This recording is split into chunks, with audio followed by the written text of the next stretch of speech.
Maîtrisez votre VHF comme un pro, fonction cachée et sécurité en mer. Vous voulez maîtriser votre VHF comme un vrai skipper, et pas simplement dire bonjour. Vous voulez appeler un bateau en particulier, ou bien lancer un appel d'urgence, ou bien savoir utiliser les fonctions cachées ou les fonctions, on va dire, discrètes de votre VHF comme un Yachtmaster. Alors regardez cette vidéo. Combien de fois ça vous est arrivé simplement d'allumer la VHF, d'écouter, moi aussi ça m'arrive, de rester sur le canal 16 ou de juste demander, de faire une demande de météo ou une information, dire voilà, j'arrive dans 1 heure. Si je vous disais que votre VHF peut vous sauver la vie, même sans toucher aucun bouton. Si je vous disais que vous pouvez appeler un navire inconnu rien qu'avec son numéro, ou que vous pouvez effectuer des enregistrements des voiliers que vous croisez. La plupart des plaisanciers vont utiliser à peine 10% des capacités de leur VHF fixe. Ils vont ignorer la palette des fonctions DSC. Ils ignorent le MMSI, le scan intelligent, le journal des appels, le mode nuit, le verrouillage, la mise à jour des logiciels. En naviguant depuis longtemps avec ma femme, avec mes enfants, je compte pas en haute mer, je compte pas sur la chance, je compte sur des outils, et surtout je compte sur des outils qui sont maîtrisés. Aujourd'hui, je vais vous montrer comment transformer votre VHF fixe en un véritable partenaire, un véritable équipier dédié à votre sécurité. Et avant que j'oublie, j'ai créé pour vous un document spécifique que vous pouvez télécharger. Le lien est dans la description, et ce document va reprendre de manière synthétique l'ensemble des éléments que nous on va voir ici.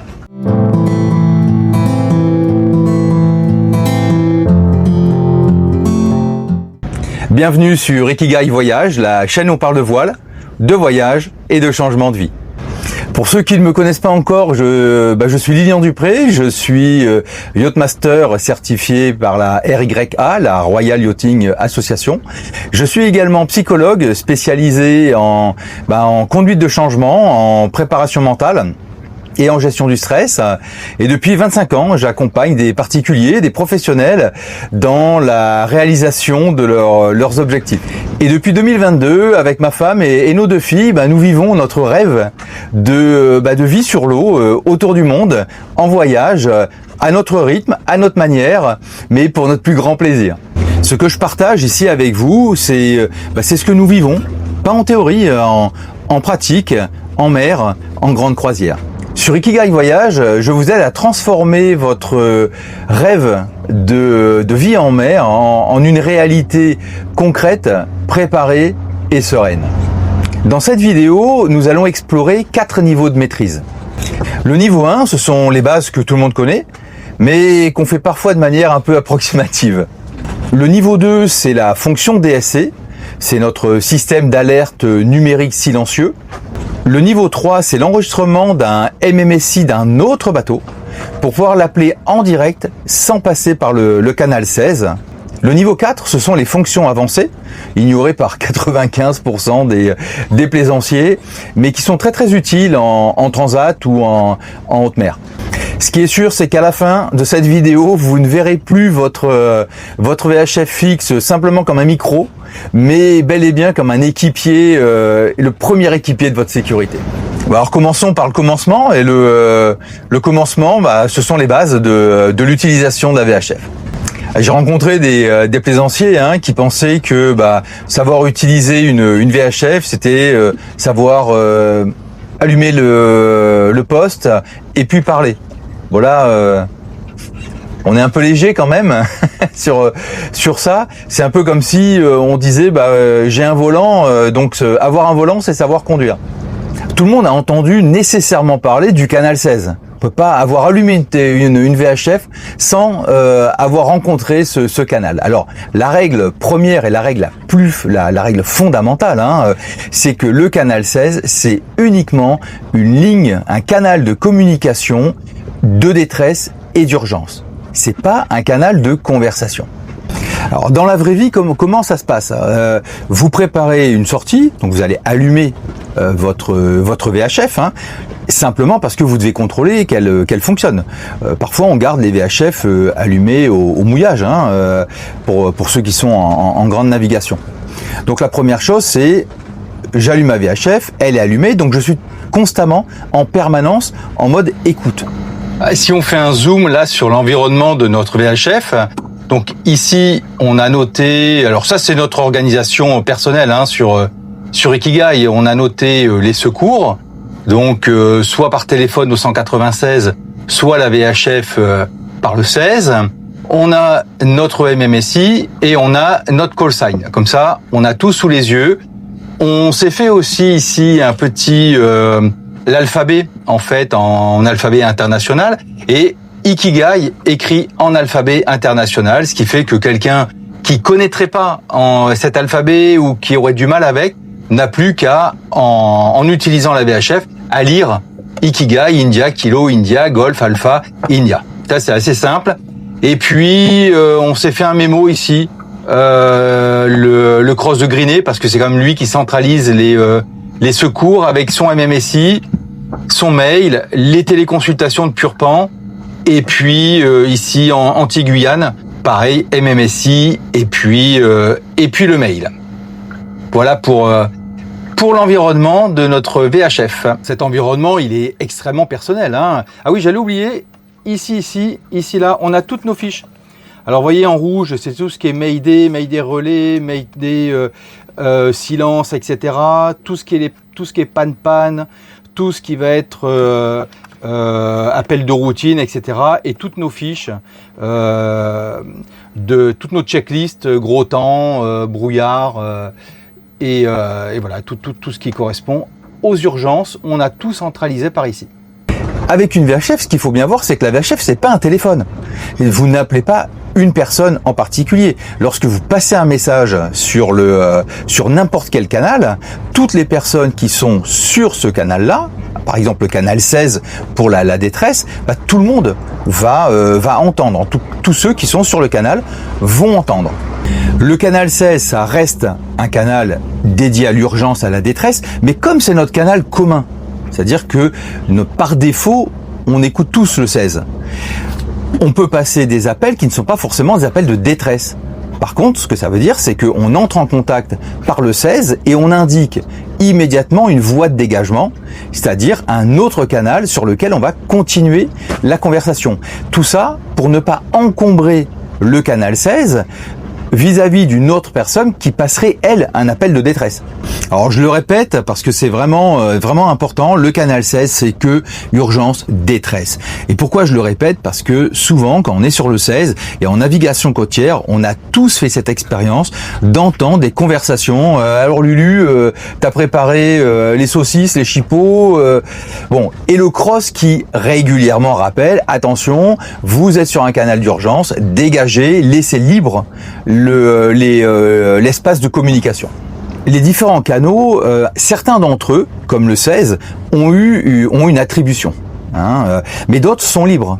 Par exemple, le canal 6. Moi, ma voie de dégagement sur Ikigai, notre voie de dégagement, c'est la 6. C'est le canal 6. Donc, ça veut dire que tous nos copains, tous les bateaux copains, savent que s'ils veulent nous appeler et avoir des discussions de tout et de rien par rapport à la navigation ou autre chose, notre canal de dégagement, ça sera le 6. Donc, ils m'appellent souvent directement sur le 6. Quand on fait des navigations, on est deux bateaux côte à côte, deux copains, on sait que nos échanges vont se faire sur le 6. Mais il n'y a pas que le 6. Hein. Le 8 est aussi un canal qui est prévu pour navire, plaisance côtière.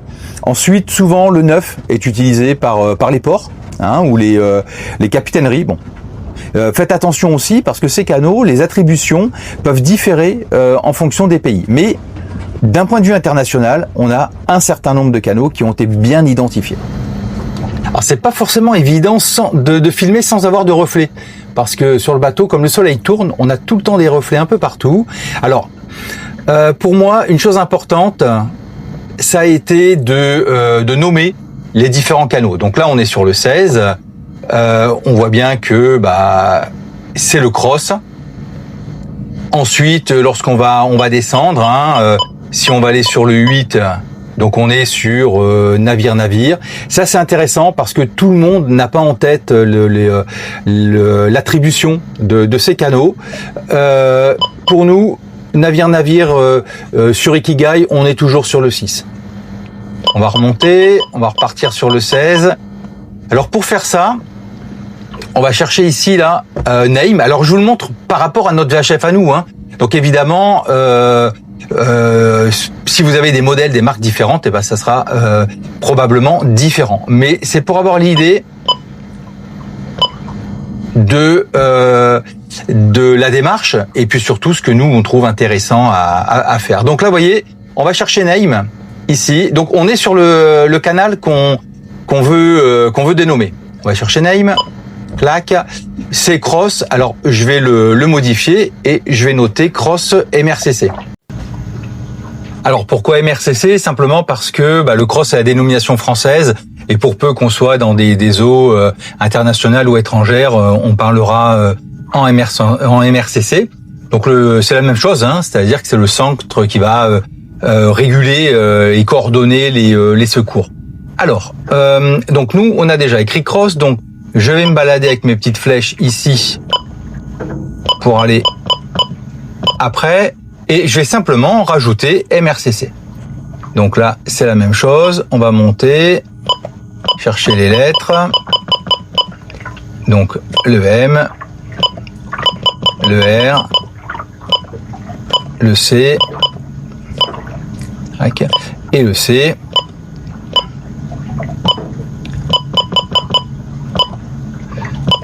Donc là, on a bien MRCC. Je vais sur Finish. OK. Et il me l'a enregistré. Et je vois bien qu'ici, maintenant, mon canal 16, il est bien nommé Cross MRCC. Donc, toutes les personnes qui vont aller sur le 16 vont avoir cette information-là. Et ça, pour nous, c'est quand même un bon gage de sécurité. Alors, je suis désolé, la caméra bouge un peu parce que le bateau bouge, hein, et que lorsqu'on filme de près comme ça, on a tout le temps des mouvements. Alors la fonction qui est très très intéressante par rapport à ça, on l'a quasiment tous hein, sur nos VHF fixes, c'est la fonction Dual Watch. Dual Watch, c'est que vous programmez un canal, moi le 6, et la VHF continue à faire sa veille sur le 16. C'est-à-dire que je suis sur le 6 et s'il y a un message de détresse ou un message sur le 16, il va prendre le pas immédiatement. Et ça, c'est un vrai plus au niveau de la sécurité. Vous avez la possibilité de faire des doubles veilles, donc le 16 plus un canal. Donc là, on va être en double DW, Dual Watch. Donc il en fait 2, mais vous avez la possibilité sur certaines VHF de faire 3. Vous voyez, là on est en 3 tri. 3 pour moi, c'est pas mal parce que du coup, ça me permet de faire le 16, de faire le 6 qui est mon canal navire-navire et de faire le 9 qui est port, marina, très souvent. Hein. C'est pas systématique, mais on est souvent sur du 9. Donc la triple watch, c'est une option qui peut être intéressante. Là encore, j'ai rencontré un certain nombre de personnes en grande croisière qui naviguent uniquement sur le 16 et qui n'utilisent pas cette fonction. C'est dommage parce qu'elle existe et puis elle s'active de manière extrêmement facile. Vous pouvez être en veille constante sur le 16. Vous pouvez aussi demander à la VHF de scanner l'ensemble des stations. Alors que lorsque vous lui demandez ça, donc c'est sur scan, hein, vous appuyez sur scan et puis elle, clac, elle va tout scanner. On va revenir sur le 16. Il y a deux façons de faire ça. Soit vous le faites de façon normale, c'est-à-dire qu'elle scanne les stations, les canaux les uns après les autres. Soit vous pouvez lui demander de scanner en priority. À ce moment-là, elle va faire une station, revenir sur le 16, une station, revenir sur le 16, une station, revenir sur le 16. Donc pour faire ça, on va aller dans Menu, Radio Setting, OK, et type de scan, ici. Là, on voit que nous, on est en priority. On pourrait être en scan normal. Donc priority pour nous c'est pas mal parce que ça permet de revenir entre chaque canot on revient au 16. Ça évite d'attendre que la VHF ait fait tout le tour de tous les canaux. Donc nous, on laisse en priority. Alors en termes de phraséologie, alors nous on fait pas un cours sur le CRR, hein. C'est pas ça. Hein. L'objectif c'est vraiment comment optimiser l'utilisation de cet outil-là, la VHF. Hein. Le CRR, entre parenthèses, vous devez l'avoir pour utiliser la VHF. C'est-à-dire que l'utilisation des ondes radio est soumise à une certification qui peut différer en fonction des pays. Puis on peut avoir, moi j'ai un CRR, j'ai un CGO, un certificat général d'opérateur qui a un niveau un petit peu plus élevé, qui me permet d'utiliser l'ensemble des dispositifs de communication sur un bateau. Mais le minimum, c'est le CRR. Et quelqu'un qui n'a pas le CRR ne pourra utiliser la VHF que sous l'autorité d'une personne ayant le CRR à bord. Et vous l'avez remarqué, lorsqu'on utilise la VHF, il y a toute une phraséologie, il y a tout un phrasé qui a été bien codifié. Donc je vais pas prendre ma VHF pour dire coucou tout le monde, c'est Lilian sur Ikigai, est-ce que vous m'entendez? Donc dans la codification, en fait ça marche toujours par 3. Rappelez-vous, c'est un canal ouvert. Donc on sait pas, tout le monde entend. Donc si je veux appeler un bateau en particulier ou une station en particulier, je vais désigner à qui je m'adresse. Je sais pas, je vais appeler un bateau copain, Aloha. Donc ça va être Aloha, Aloha, Aloha. Comme ça, tous ceux qui entendent, parmi tous ceux qui entendent, s'il y a Aloha, ils se disent tiens, ça c'est pour moi. Donc Aloha, Aloha, Aloha. Ici Ikigai, Ikigai, Ikigai, à vous. Donc on est toujours sur à vous ou terminé en fin de message. Parce que ça permet à l'autre de savoir ce qu'on attend de lui. Si c'est à vous ou over en anglais, ça veut dire que j'attends une réponse de ta part. Si c'est terminé ou out en anglais, ça veut dire que j'attends plus de réponse de ta part. Alors pourquoi on marche par groupe de 3 ? Simplement parce que sur un bateau, il y a du bruit. Il y a le bruit du vent, il peut y avoir des interférences, il peut y avoir le bruit du moteur. Et le fait de répéter 3 fois, ça assure la bonne compréhension du message. Et je le répète aussi, une fois que vous avez terminé votre message, on utilise toujours à vous ou terminé, over, out. C'est standardisé, c'est simple, c'est une convention internationale et ça permet d'optimiser la communication. Vous retrouverez dans le livre de bord Ikigai Voyage un certain nombre d'informations en mémo, en pense-bête, concernant la VHF et les télécommunications en général. C'est un outil qui est simple et qui est concret, qu'on a toujours à bord et que moi j'utilise en navigation. Le livre de bord Ikigai Voyage, vous pouvez le retrouver, il est disponible sur Amazon. Le lien est dans la description. Passons maintenant à un réglage qui est très souvent négligé, c'est le squelch. Le squelch, c'est ce qui va couper le bruit de fond quand il n'y a pas de signal. Alors, s'il est réglé trop haut, les appels lointains, vous n'allez pas les percevoir. S'il est réglé trop bas, vous aurez un souffle constant, ça va être inaudible. L'idée, c'est de le régler juste un tout petit peu au-dessus du bruit. Dans la pratique, on met le squelch à 0 et là, on va entendre du souffle. On va le monter tout doucement, tout doucement, tout doucement, jusqu'à ne plus entendre de bruit. C'est important aussi de vérifier de le vérifier régulièrement parce que lorsqu'on change de zone, on peut avoir aussi des changements à ce niveau-là. Alors le copain du squelch, c'est le volume. Le volume, il faut le mettre assez fort pour entendre, mais c'est pas la peine de le mettre au maximum, surtout la nuit, parce que les appels VHF peuvent être assez brutaux. C'est le silence total et d'un seul coup, il y a un appel VHF et là, ça va faire sursauter tout le monde. Donc l'idée, c'est qu'il soit, comme on dit, fort et clair. C'est-à-dire qu'il faut qu'il soit suffisamment clair, le volume suffisamment haut pour que le message soit clair, mais pas non plus au maximum. Après, si vous avez des caractéristiques personnelles, vous êtes un petit peu dur de la feuille ou vous avez du mal à entendre, c'est sûr que vous allez le mettre à fond, mais prévenez vos équipiers. Tout à l'heure, je parlais des canaux de travail. C'est codifié, hein, c'est-à-dire qu'on a déterminé pour cette fréquence-là, les canaux sont des fréquences en fait. Donc on a codifié pour cette fréquence-là. Par exemple, le 16, ça sera tout ce qui est urgence détresse. Le 6, c'est de la communication navire-navire. Le 8, c'est de la c'est de la plaisance côtière. Le 72 sont toutes les liaisons portuaires. Le 77, on va être sur de la plaisance générale. En tout cas, regardez, normalement, vous devez avoir un document sur le bateau. Alors souvent, c'est dans le bloc marine, mais qui va récapituler l'ensemble des canaux de travail. Certains de ces canaux peuvent varier selon les pays, donc vérifiez bien avant de partir ou lorsque vous arrivez sur zone l'attribution de tel ou tel canal, parce que si il n'y a pas d'attribution particulière, ça va être un appel dans le vide.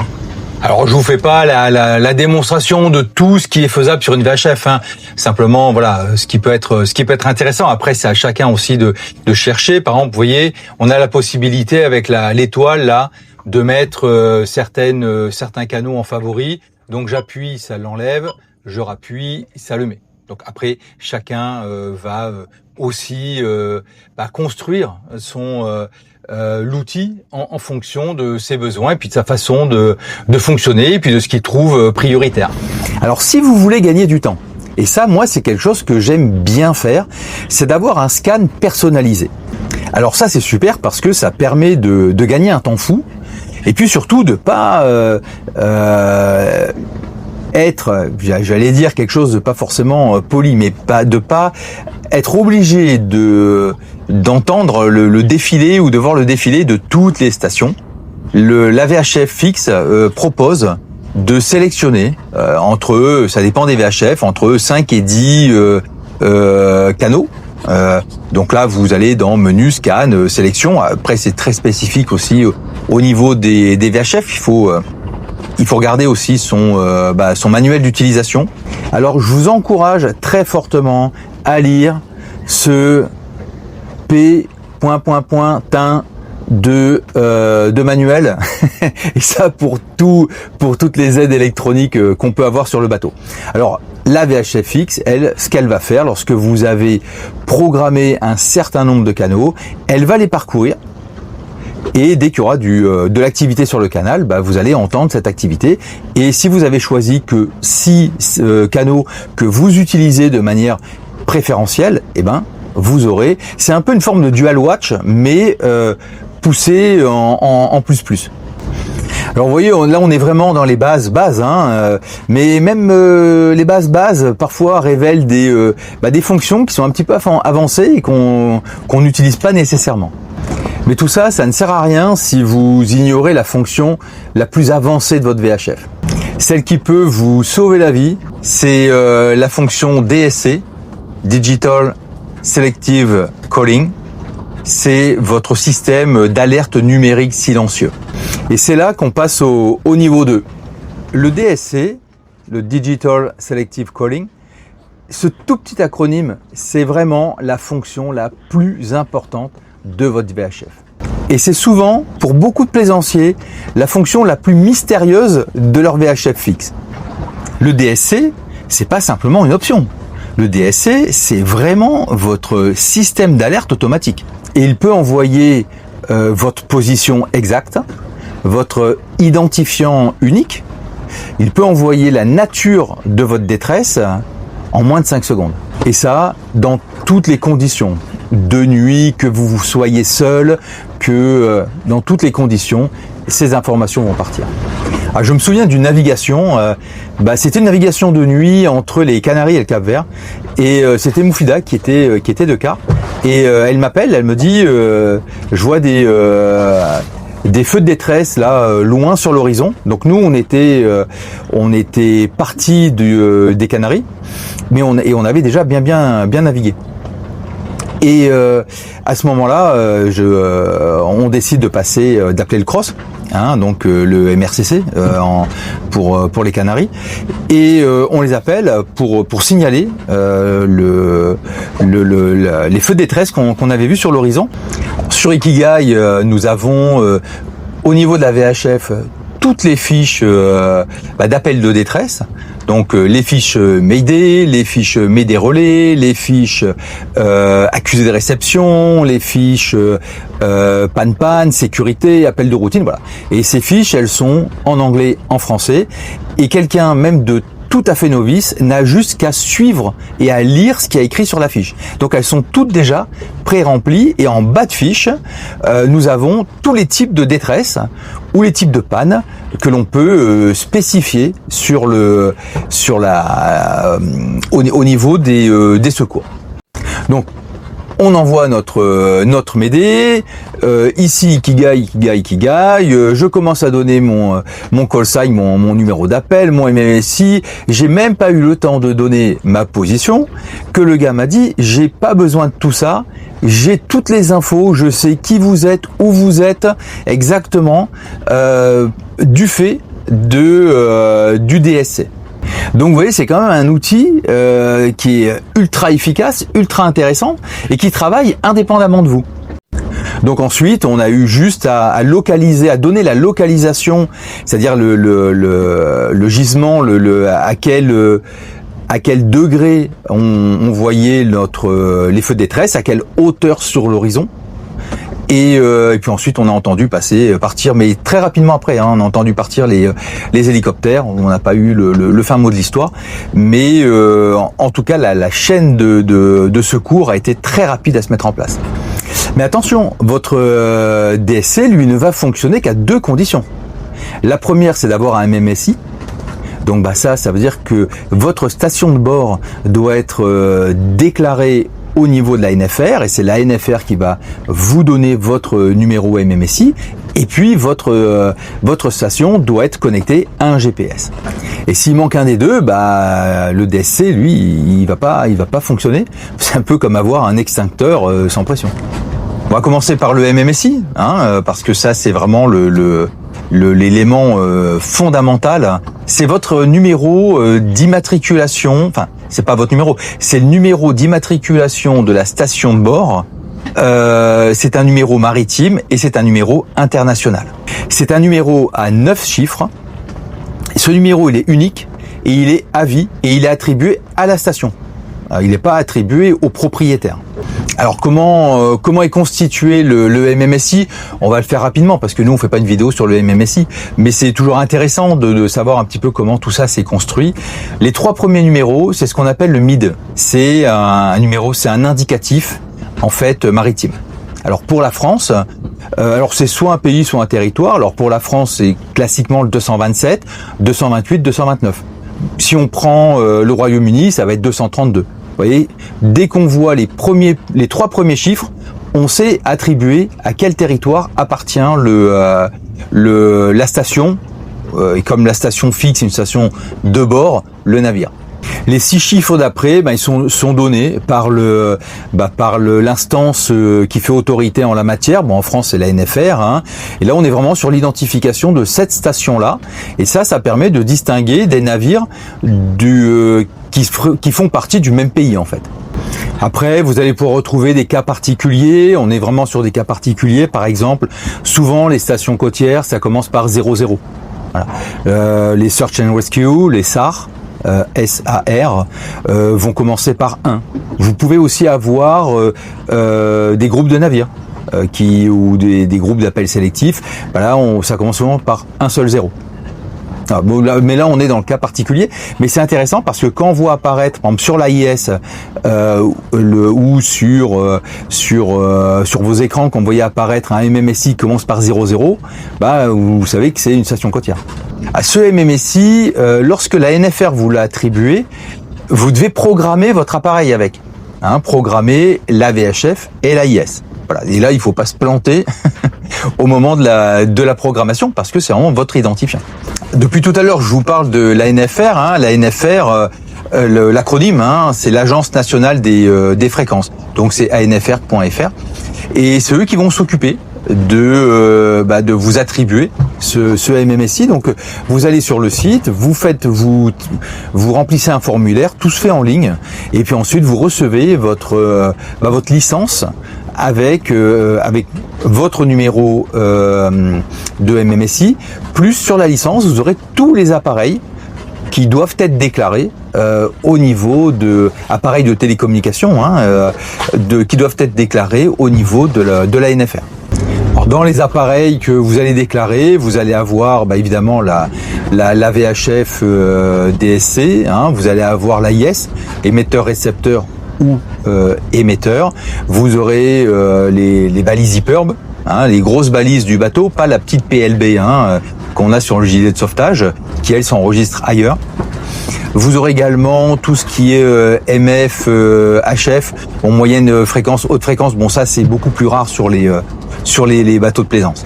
Nous sur Ikigai, au niveau de la VHF, dans le menu, c'est menu, MMSI, entrez le code. Encore une fois, soyez très attentif parce que si le code que vous rentrez est erroné, vous êtes invisible au niveau des SOS. Alors c'est vrai que ça peut sembler comme ça un petit peu bureaucratique, cette histoire de papier, d'immatriculation, etc. Mais il faut imaginer, en situation réelle, vous êtes dans du très très gros mauvais temps et ça se passe très mal. Vous devez envoyer un appel de détresse simplement en appuyant sur votre bouton rouge, là, sur un appui long sur votre bouton rouge.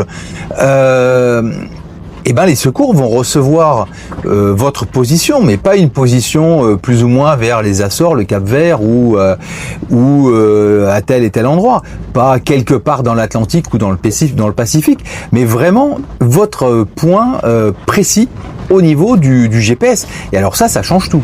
Le second élément après le MMSI, dans les conditions de fonctionnement du DSC, ça va être votre GPS. Et là, votre VHF doit être relié à un GPS. Alors maintenant, certaines VHF ont un GPS intégré. Sinon, ça veut dire que la VHF doit être reliée à son propre GPS ou au réseau NMEA 2000, le réseau SeaTalk, CNTalk, si c'est du Raymarine, votre réseau intérieur. La VHF doit être impérativement connectée à un GPS fonctionnel. Et ça, vous allez pouvoir le vérifier directement sur la VHF.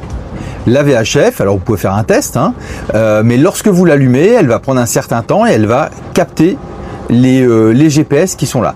S'il n'y a pas de GPS, si la fonction GPS est non valide, ça veut dire que le DSC va partir mais sans position. Alors vous pourriez avoir maintenant envie de tester à la fois le GPS par rapport à la VHF et à la fois le DSC. Alors la règle absolue, c'est que aucun test ne se fait sur le bouton Distress ici. Aucun. Parce que là, une fois que ça s'est envoyé, la manipulation pour annuler l'alerte des secours, elle est quand même complexe. Donc, la première chose qu'on voit déjà quand la VHF est allumée, c'est que mon logo ici satellite est fixe et que j'ai déjà là mes coordonnées longitude, latitude. Ça, c'est déjà une première chose. Maintenant, je vais aller un peu plus loin. Je vais aller dans Menu. Menu, je vais chercher MMSI GPS Info. Voilà. Et là, j'ai tout. J'ai mon MMSI, j'ai ma latitude, ma longitude, j'ai également mon heure mon heure et ma date en UTC. Voilà. Moi, sur cette VHF, je ne peux pas mettre sur l'affichage principal de manière facile l'heure UTC. C'est bizarre, mais il me prend mon heure UTC ici, il me fait tous mes calculs en heure UTC, mais par contre, sur mon affichage, je suis en heure locale. Alors, ça pose pas trop de problème parce que comme vous l'avez vu dans la vidéo précédente, sur les heures, moi, ici, j'ai ma grosse pendule en heure UTC. Donc, comme elle est juste à côté, ça me pose pas trop de problème. La prochaine étape, c'est de tester votre DSC. Alors pour ça, vous avez deux possibilités. La première, donc on va dans Menu, on va dans DSC Call. Donc Menu, DSC Call, donc je passe un appel en DSC. Je choisis la fonction Test Call. Et là, pareil, Calicoba, je vais lui envoyer à lui un test call donc pour Calicoba, un test safety, donc c'est-à-dire sécurité, donc call, et lui c'est pareil, comme pour l'appel individuel, il va recevoir une alarme sonore, un écran qui va lui dire voilà c'est un test et il va pouvoir répondre.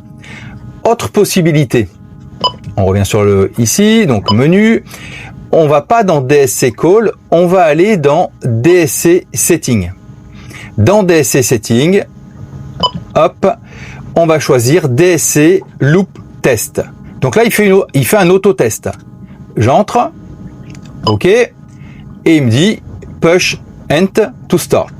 OK, il fait son test et il me dit que c'est OK. Voilà. Donc vous avez deux possibilités pour tester votre DSC. Encore une fois, ne jamais la tester là-dessus.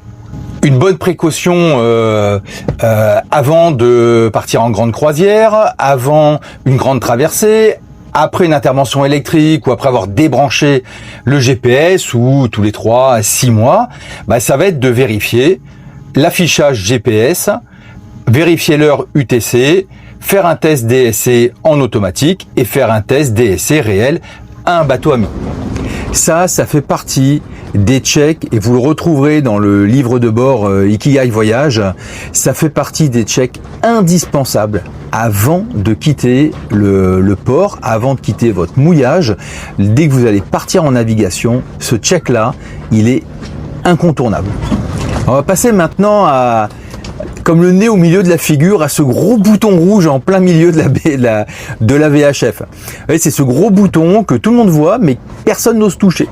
Sur Ikigai, ce bouton, il est en bas à gauche de notre VHF.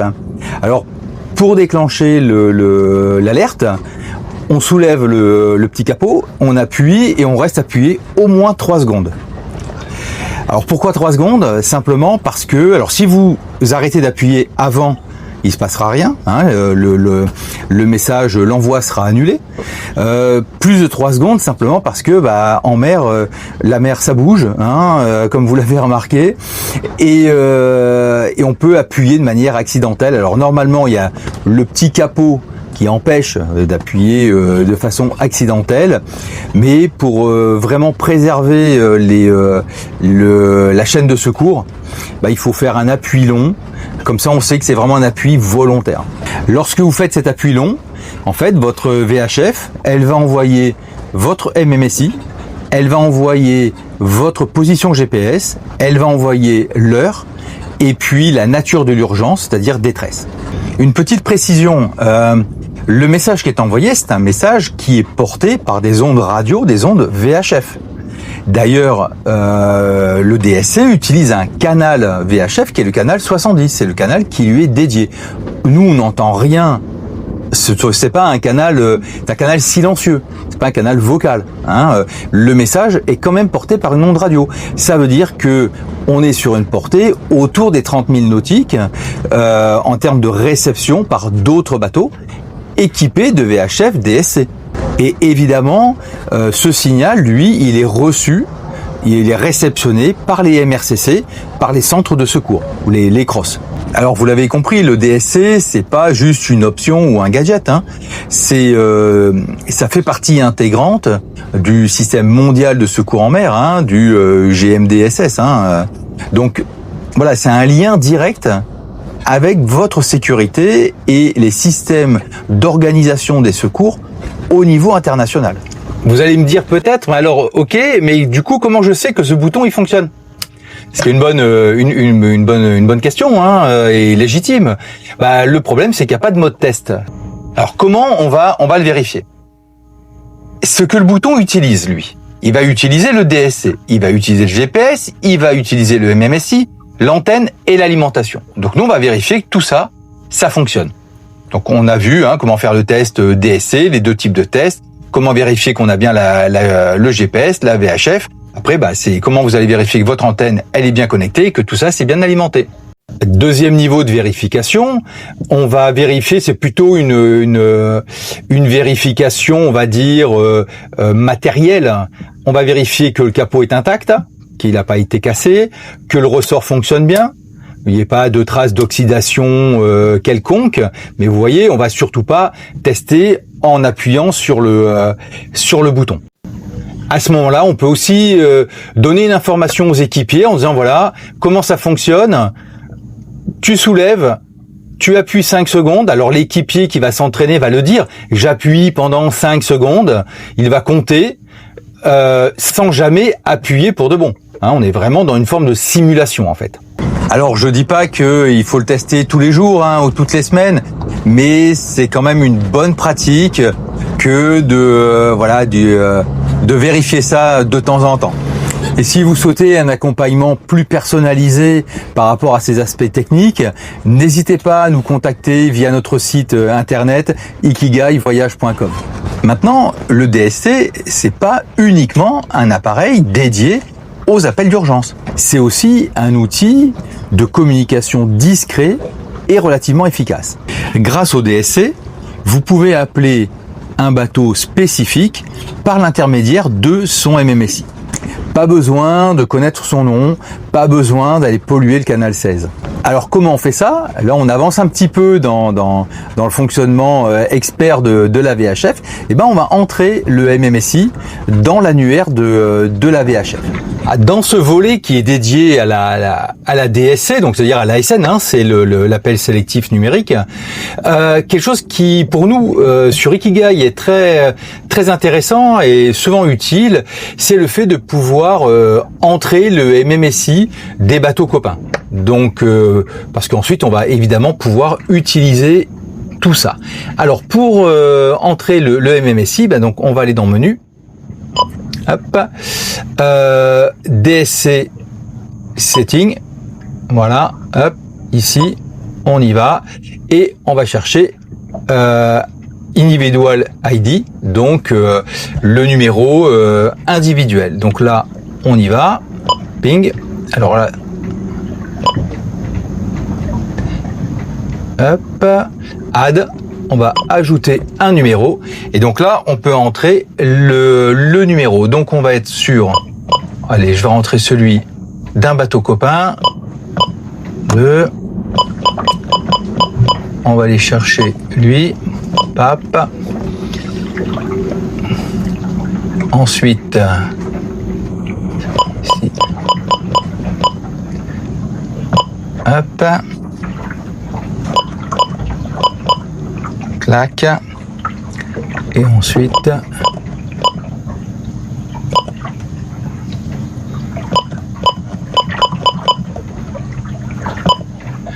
vous voyez comme il faut tout faire touche par touche, ça peut prendre un certain temps.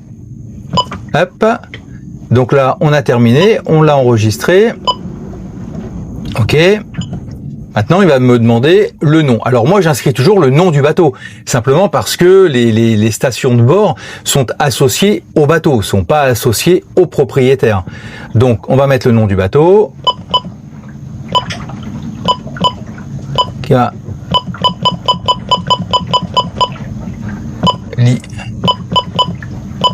Hop. C. Le O, il va être par là. Le B ici, le A ici. Et donc là, on a le nom du bateau, Calicoba. Voilà. Et c'est enregistré. Et je vois bien qu'il m'a enregistré dans ma liste de bateaux copains et de MMSI le nom du bateau. Donc là, on est tout bon. Les MMSI, vous pouvez les retrouver, nous, on a l'habitude, lorsqu'on prend les coordonnées de bateaux copains, de prendre les MMSI ou leur demander qui nous l'envoie. Sinon, vous allez les retrouver sur l'AIS. On a l'AIS juste à côté. Vous pouvez les retrouver sur l'AIS. Vous pouvez les retrouver lorsque vous allez sur des applis type Marine Traffic. Vous avez les MMSI. Les MMSI sont pas des documents secrets, en fait, ou difficilement trouvables. À partir du moment où vous avez un émetteur-récepteur AIS, on va pouvoir retrouver votre MMSI. Alors maintenant, je veux passer un appel précis à Calicoba. Donc pour faire ça, je vais dans Menu, DSC Call. Donc c'est plus DSC Setting, on est bien dans DSC Call.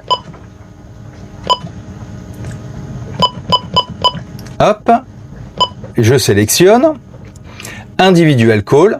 Je veux appeler quelqu'un en particulier et je vais rechercher Calicoba. Il est ici, je sélectionne. Il me demande quel est le canal que je veux. Donc moi, je vais passer sur le canal 6. Hop là. parce que 6, c'est mon canal de communication bateau-bateau, et je fais entrer. Et là, il résume.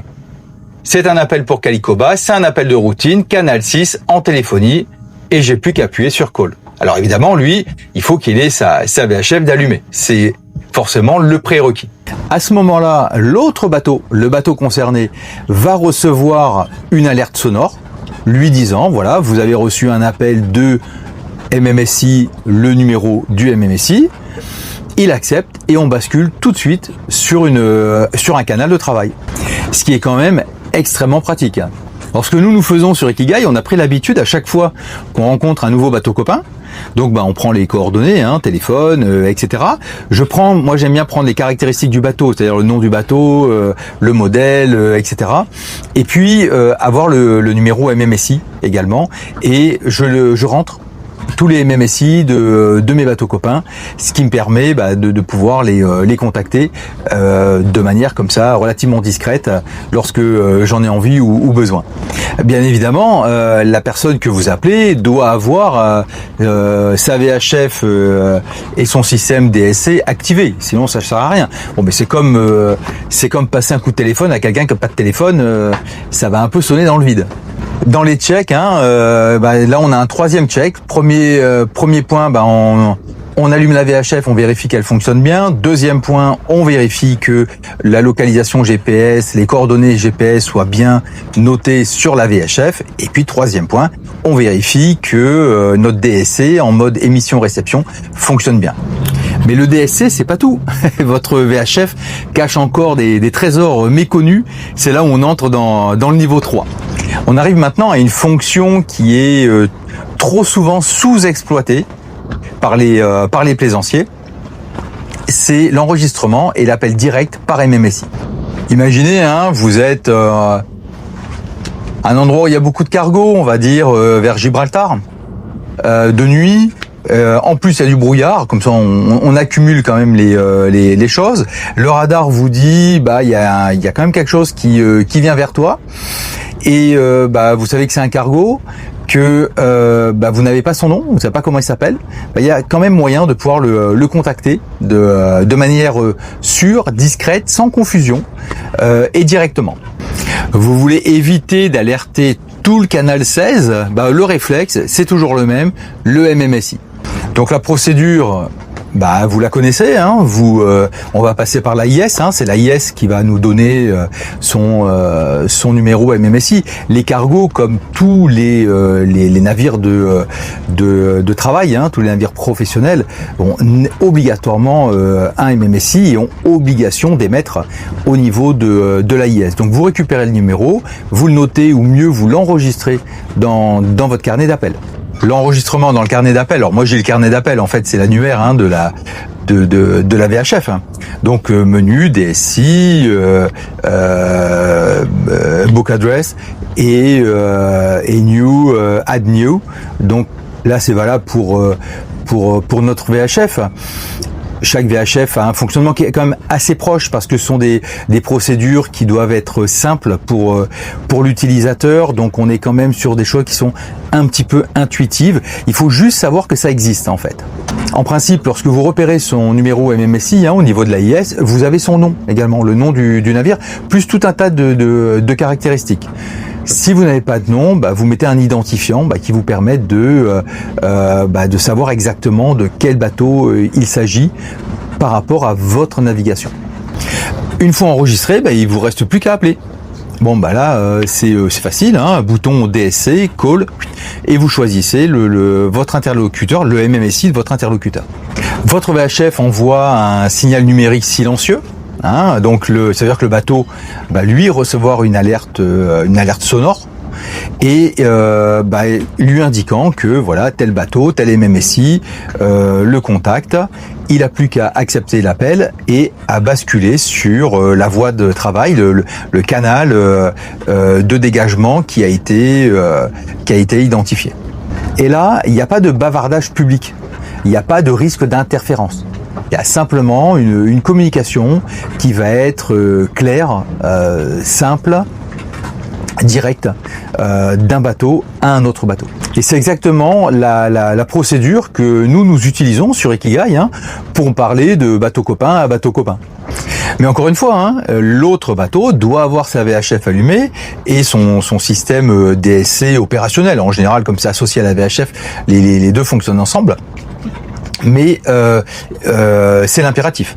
Je vous ai présenté deux types d'appels individuels qui sont assez proches quand même l'un de l'autre, mais la différence c'est que dans un premier cas, on connaît le MMSI du bateau, simplement parce que c'est un bateau copain, ce sont des personnes qu'on a rencontrées comme ça à l'occasion du voyage. Et dans le deuxième cas, c'est un bateau qu'on ne connaît pas. Voilà, on le connaît pas et on récupère son MMSI via l'AIS. Mais le MMSI, ce n'est pas simplement un simple numéro. C'est aussi une trace numérique de vos navigations et la VHF peut l'utiliser de manière intelligente. Parce que la VHF, elle va conserver un journal des appels DSC. Appel reçu, appel envoyé, position associée et l'heure.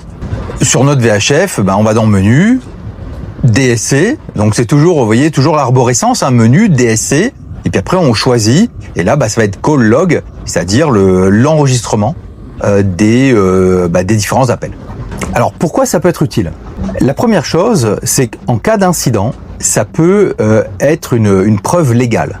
Ensuite, ça peut être pour retracer un contact qui a été utile, par exemple un bateau qui vous a aidé près de telle île ou à tel moment de la navigation. Et puis en dernier lieu, ça peut vous aider à vérifier que votre test mensuel ou trimestriel a bien fonctionné. Mais allons un petit peu plus loin, parce que votre VHF, elle vous cache quelques fonctions avancées que même certains voileux bien expérimentés ne soupçonnent pas. Des détails qui vont faire la différence entre un plaisancier et un marin autonome. La première fonction, on l'a un peu évoqué en début de vidéo, c'est le scan personnalisé. Ça, c'est vraiment bien. La VHF vous permet, alors certaines VHF, pas forcément toutes, mais la VHF vous permet de sélectionner des canaux que vous utilisez souvent, entre 5 et 10 canaux, et créer une boucle de parcours. Elle va parcourir en boucle ces différents canaux et lorsqu'il y aura de l'activité sur un de ces canaux, paf, vous allez entendre les messages. Pour nous, sur notre VHF, ça se passe dans menu scan et sélection de canaux. Après, à vérifier encore une fois avec vos manuels et les caractéristiques de vos VHF. Vous voyez bien que moi, sur une vidéo, je ne peux pas détailler les process de toutes les marques, de tous les modèles. C'est pas possible. C'est pour ça qu'on a des manuels.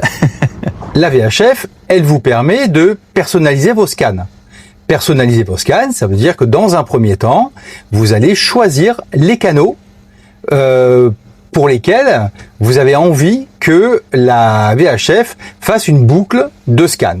Donc, nous, on va aller dans... Voilà, ici, on a la petite étoile. Ça permet de taguer, ça permet de mettre en favori certains canaux. Ça peut être différent sur d'autres VHF. Je vous montre ici ce qui est possible nous avec notre VHF. Donc vous voyez le canal 16, moi je l'ai tagué. Alors là, j'enlève la petite étoile. Là, je rajoute la petite étoile. Ensuite, je vais aller sur d'autres canaux. Le 15, je l'ai pas tagué, moi il m'intéresse pas. Et vous voyez comme j'ai numéroté à chaque fois. J'ai mentionné à chaque fois à quoi correspond le canal. C'est beaucoup plus simple. La 14, donc ça c'est la Marine nationale, moi je le garde. Hop, ici on va arriver sur le 9. Moi j'aime bien, souvent les ports sont sur le 9, donc j'aime bien que la VHF scanne ce canal-là. Le 8, navire-navire. Le 7, j'en ai pas besoin. Le 6, navire-navire. Et c'est en plus moi mon canal de prédilection pour ce type de communication. Le 5, j'en ai pas besoin. Le 4 non plus, etc. Donc, encore une fois, je choisis mon canal. Je le mets En favori, là je l'ai enlevé, là voilà. Donc à vous de choisir les canaux qui vous intéressent, parce que là vous allez voir que à partir de maintenant, je vais chercher ma fonction scan. Hop, scan, scan, scan, elle est là, ici. Quand je vais envoyer mon scan, eh ben il va scanner uniquement les... Là, c'est en train de me dire que, vous voyez, busy, ça veut dire qu'il y a quelqu'un qui parle. Moi, je l'entends pas.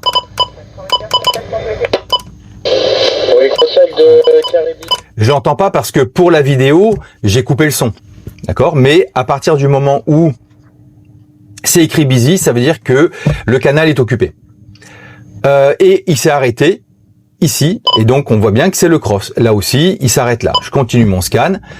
Donc, l'idée pour le scan, c'est qu'il ne va scanner que les canaux que j'ai sélectionnés. Et ça, c'est quand même super intéressant. Alors, ce qu'on dit, c'est que, je vais arrêter le scan, je vais repasser sur le 16. Ce qu'on dit, c'est que, voilà, scanner 4 à 6 canaux, c'est pas mal. C'est pas la peine d'en scanner 50, sinon, cette fonction de personnalisation a plus forcément de raison d'être. Le scan personnalisé, c'est pas écouter plus, c'est écouter mieux. Et grâce à ces boucles parcourues par la VHF, vous n'avez plus besoin de tourner les boutons, chercher canal par canal, et vous êtes déjà bien optimisé par rapport à simplement de la double watch où vous aurez que 2 canaux, c'est-à-dire le canal 16 plus le canal que vous avez sélectionné. Avec ce scan personnalisé, vous êtes certain de plus louper un appel. Maintenant, on continue d'avancer et on arrive à notre niveau 4. Notre niveau 4, ce sont toutes ces fonctions qui sont beaucoup moins utilisées, on va dire, dans le quotidien des plaisanciers. La première d'entre elles, celle que je vais vous présenter maintenant, c'est l'appel DSC de groupe. C'est-à-dire que on a vu pour l'individuel, on peut appeler un navire en particulier, mais aussi on peut appeler un groupe de navires. Et ça, c'est extrêmement intéressant lorsqu'on navigue en flottille. Encore plus que pour l'appel individuel, l'appel de groupe se prépare parce qu'il faut au préalable constituer un groupe de navires, c'est-à-dire, voilà, on va naviguer par exemple à 2 ou 3 bateaux copains, chacun va devoir faire sur sa propre VHF une préparation. Alors là, on a une fonction qui est vraiment sympa. Cette fonction sympa, donc on a vu comment on entrait un ID individuel, donc un MMSI d'un bateau copain. Maintenant, quand on navigue en flottille, ça veut dire on va pas appeler tout le monde les uns après les autres en mode discret là sur via la fonction DSC. On peut créer un groupe, on peut créer une flottille. Alors pour créer cette flottille, c'est relativement simple, mais on va avoir un certain nombre de prérequis. La première chose, c'est que vous devez avoir enregistré, donc nous, on va repartir dans notre menu, DSC, dans vos individuels, ici, vous devez avoir, hop là, le nom et le MMSI des différents bateaux copains qui vont faire partie de la flottille. Les bateaux copains doivent également avoir enregistré dans leur VHF l'ensemble des autres bateaux copains qui vont faire partie de la flottille. Donc on est d'accord que, en fait, là, chacun, mettons si on est 4 dans la flottille, moi sur ma VHF j'ai les 3 autres, le bateau Calicoba a les 3 autres, etc. Donc ça c'est vraiment le premier prérequis. Alors maintenant on va vouloir créer le groupe. Pour créer le groupe, on va aller dans groupe ID. Donc on va le sélectionner. Donc là, j'en ai aucun. Alors c'est normal parce que souvent je les élimine. Une fois que la flottille est terminée, je les élimine. Donc on va ajouter un. Et là il va nous demander la même chose, sauf que au lieu que ce soit individual ID, il va nous demander groupe. Nous on va créer. Alors l'astuce en fait c'est que on crée un faux MMSI pour tout le monde. Donc le MMSI des groupes commence toujours par 0. Donc on a 9 points, donc ça va être 0, par exemple 0, 1, 2, 3, 4, 5, 6, 7, 8, 9. Donc ici moi je vais rentrer 0, 1, clac, 1, sélectionner, hop là, 2, sélectionner, 3, sélectionner, 4, sélectionner, 5, 6, 7 et 8. Tac, 7 et le 8. Donc on a bien 9 chiffres. Ok, je termine. Et là, il va me demander le nom du groupe. Maintenant, il me demande le nom du groupe. Alors bon, je vais l'appeler ABC. Hop, finish. Et donc, j'ai bien mon groupe ABC. Et ça, chacun doit le faire sur son bateau. Maintenant, je veux passer mon appel de groupe. Donc, ce que je vais faire, je vais repartir dans menu. Donc, je vais plus aller sur DSC Setting, mais sur DSC Call. J'y vais, clac, et on a individuel, je vais chercher mon groupe. Et je vois bien que, ça y est, mon groupe ici, il a été créé. Donc j'y vais. Hop. Et là, il me demande sur quel canal je veux envoyer. Donc moi, mon canal, hop là, il est où? Donc vous voyez ça, ce sont aussi, donc là on va voir les canaux qui vont apparaître ici. Mon 6, moi c'est mon canal numéro 6, entrée, tac, voilà. Donc il me récapitule, c'est pour le groupe AB, c'est un appel de routine, canal 6 et en téléphonie. Et donc après, j'ai plus qu'à appuyer et l'appel est lancé.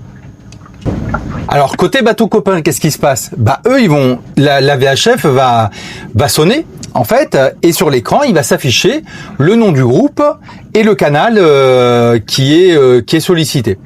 À partir de là, quand ils vont valider, ça va basculer directement sur le canal 6.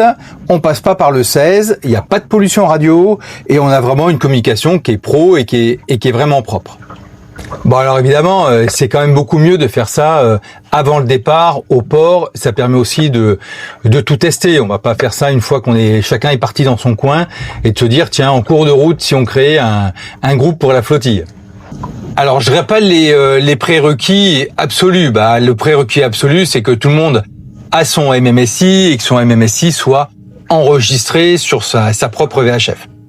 Après, il faut que les 3 VHF soient allumés avec un DSC qui va être activé, que le canal 6 que moi j'ai choisi soit autorisé comme canal de travail dans la zone où on va naviguer, que chacun ait enregistré les DSI de tous les autres sur sa VHF et que chacun ait créé le groupe au niveau de sa propre VHF. Seconde option qui peut être intéressante, c'est de passer l'écran en mode nuit. Voilà, l'écran en mode nuit, c'est ça va préserver notre vision nocturne. Donc vous avez vu, l'écran de la VHF peut être extrêmement lumineux. Alors selon les modèles, on a différents niveaux de luminosité. Ça peut être intéressant la nuit lorsqu'on est en quart et qu'on est dans le cockpit et qu'on a besoin de descendre dans le carré et à la table à cartes pour utiliser la VHF ou contrôler des choses au niveau de la VHF, de pas avoir un phare lumineux qui vous éclaire l'ensemble du carré, donc d'adapter la luminosité à la circonstance, on va dire à la nuit. Lorsque vous êtes en navigation de nuit, nous, ce qu'on aime bien faire et ce qui peut être pas mal, c'est d'utiliser la fonction, alors où est-ce qu'elle est? Hop, backlight, ici. Backlight, c'est la lumière d'arrière-plan, clac, et là vous voyez, vous pouvez la réduire. Ça, c'est quand même sympa parce que ça veut dire que vous n'allez pas éblouir l'ensemble du carré, puis vous n'allez pas altérer votre vision de nuit lorsque vous allez descendre pour regarder les instruments. Nous, ça va jusqu'à 7. Bon, là, c'est vraiment très, très lumineux. On aime bien la laisser à 5 pour tout ça. Et là, pareil, on a choisi entrée. Hop, on est là. Entrée, c'est sélectionné. Parfois, on peut avoir cette fonction directement ici. Ouais, parce que si j'appuie sur mon bouton là, hop, je vais avoir le volume que je peux régler. Là, je l'ai descendu parce que sinon, je peux pas faire la vidéo. C'est tout le temps en train de parler. Et j'ai le skelch aussi. Tac. Mais j'ai mon canal, mais j'ai pas mon backlight. Sur certaines vidéos, vous pouvez l'avoir. Sur certaines VHF, vous pouvez l'avoir. Cette troisième option est pour moi très très intéressante. En fait, c'est la possibilité de récupérer le point GPS d'un autre bateau via la DSC.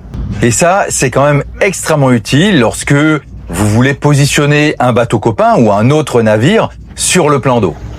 Allez, là, je vais vous présenter la demande de positionnement via le DSC. Alors, cette fonction-là, nous, sur notre VHF, on ne l'a pas.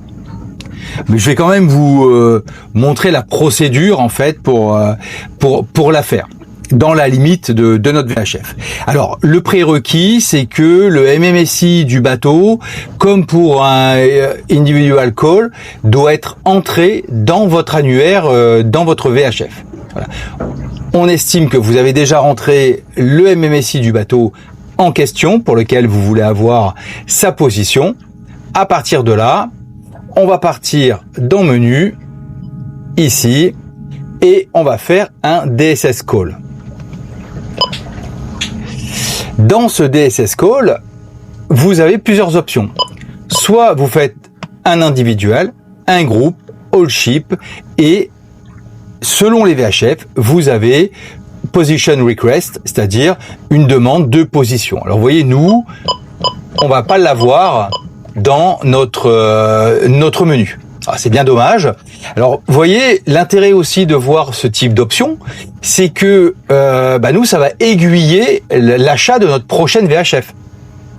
Donc évidemment, le verrouillage de l'écran, la demande de positionnement, entre autres, vont faire partie des options qu'on va aller chercher dans la prochaine VHF. Pour l'instant, nous sommes partis avec la VHF qui équipait déjà le bateau. On n'a pas cherché à la changer.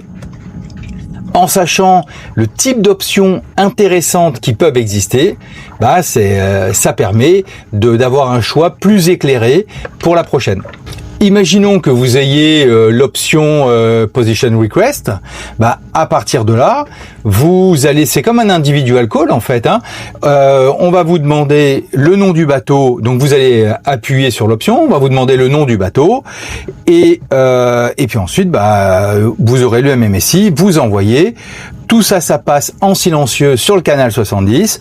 Le bateau concerné va recevoir un message sur son écran, donc une alarme sonore, un message sur l'écran Position Request from, donc position demandée pour